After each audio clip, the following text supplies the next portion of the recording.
So obviously the summer of 2016, the famous Kevin Durant chase, after the 3-1 collapse, KD is being courted by every contender in the NBA.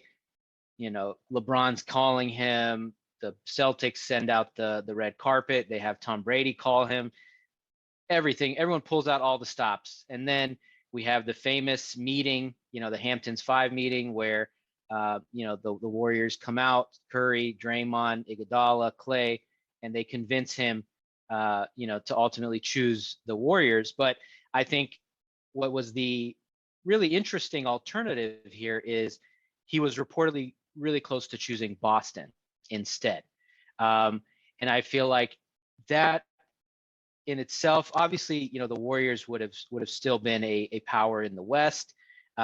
But what's really important is that the overall impact on Kevin Durant's career and perhaps his mental health is like his own state of mind, right? Because he goes from the Warriors, where he's doesn't have his own team, he's still secondary to Steph in the fans' minds, blah blah blah. He gets his own team in Boston. He's the alpha dog, right? Jaylen Brown and Jason Tatum are not challenging this guy for control of the team, and you wonder, like, would KD actually be happy there? And perhaps, like, does he retire a Celtic? And yeah. Any thoughts on that one? I know you didn't have this one as your number 2, but Yeah. I think KD as his own category in general is interesting to explore. It's hard. He's such a misery, online at least. It's hard to see him happy. I think he likes to play it off, and fan engagement is fun and all, and maybe to some degree he just lives for that kind of that energy, so to speak. He admitted to the Warriors losing in the finals being very much easier on his decision before. I think Jerry West ended up being the call that kind of eased his conscience a little bit, because Jerry West said, "Look, man, I lost in the finals a million times, and if I could take it all back, I'd find a way to win every one of those goddamn series." So and you had this one ranked, right? But not where did you have this one ranked for yourself? I had this one ranked, I think, at number 5, just because there were so many other things I wanted to explore. I think that what made this interesting is Klay Thompson's Game 6.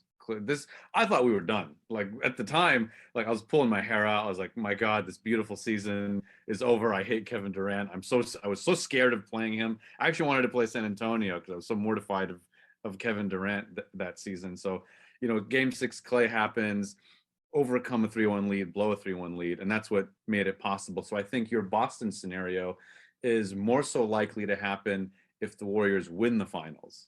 I think that makes it a little more, that increases the percentage of it happening, because then, I mean, the way this is discussed is just the most exhausted conversation on NBA Twitter, just taking the easy path and win a real ring. It's disgusting, Hashtag rings, all that. Yeah. All that, rings with a Z at the end and all caps. Yeah, all that shit.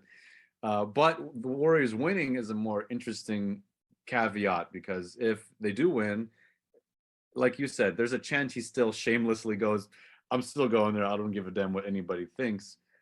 But I remember that kind of Kevin Durant sweepstakes. There was like someone leaked that he was blown away by the Clippers. Yeah. Denying that. The owner, Steve Ballmer, was reportedly in tears, painting the vision of taking over LA with KD by his side. A lot of great memes from that one. But yeah, I mean, it's what's really interesting. I mean, other than the impact on the Warriors, I think it shifts the balance of power in the East, right? I mean, you still have obviously LeBron and the Cavs. You have the Sixers are kind of middling at this point. Giannis is up and coming.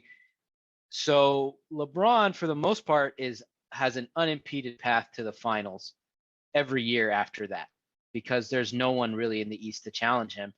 So what happens if, instead of playing Jalen, Jason, and Marcus Smart, he's playing Jalen, Jason, and Kevin Durant?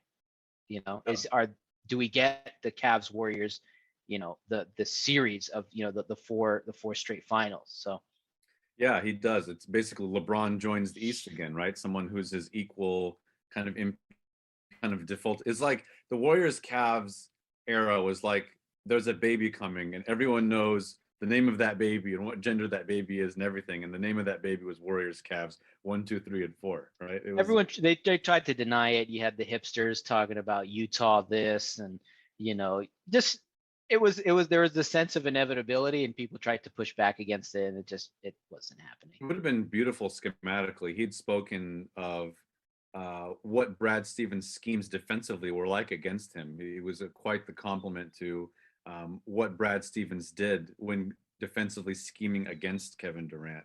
And he liked that when they showed him in the meetings, like, here's what we would do if you were here. Jay Crowder famously said, we showed him everything, which is very naive of him to say. But nonetheless, I think that they would have absolutely been a pain in the ass for the Cavs. They might have LeBron might have done some other shifts. Maybe Kawhi Leonard doesn't go to, Kawhi Leonard was traded to Toronto, but maybe that isn't as clear cut. The East definitely would have been the more dominant conference. All it takes is one player to make the East look like a complete, nightmare for everybody else. So I think that KD choosing Boston was also something that I remember thinking about this once upon a time, and the only other shameless choice he would have made is joining Cleveland. But Boston, I think, is the highest likelihood of happening. Yeah, I mean, he said after the decision, I mean, several months later, I think, that he was not going to join the winning team. Basically, he wasn't going to be, obviously it's one thing that the Warriors beat the Thunder, but to join the winning team was like, all right, like that's a little too much for him, at least in his mind. Even though he probably would have faced the same criticism either way, really. So, do you think he's still a Boston Celtic if he makes that decision? It's 5 years out. Is he still there? Does he retire a Celtic? No, I don't think so. He seems to be one of these players that doesn't really have a loyalty to a specific team. I mean, once upon a time, maybe you think that, right? But we've kind of gotten to know him a little bit. He quietly signed his first extension on a napkin or something. He didn't announce it. It was like a no-brainer in Oklahoma City. But as we've gotten to know him and how frustrating the idea of legacy is, if he doesn't win a championship in Boston, for the sake of example, he's absolutely out of there, right? So either way, whether they win or not, I think he leaves. Yeah, no, that's totally fair. And if he does win a championship there, that's when I think he sticks around for that legacy reason, because you play for one of the prestige franchises, you become one of those names in the rafters, and that becomes, he's definitely discussed in a much different light by us, peasants on social media. So yeah, it's a major shift there. Yeah, it's interesting because he won here and he still left and didn't want to stick around. So he's just such a complicated character. But you'd like to think, without all of the toxicity that involved his moving here to the Bay Area, that he'd at least give the Celtics one extension after winning a championship. Absolutely.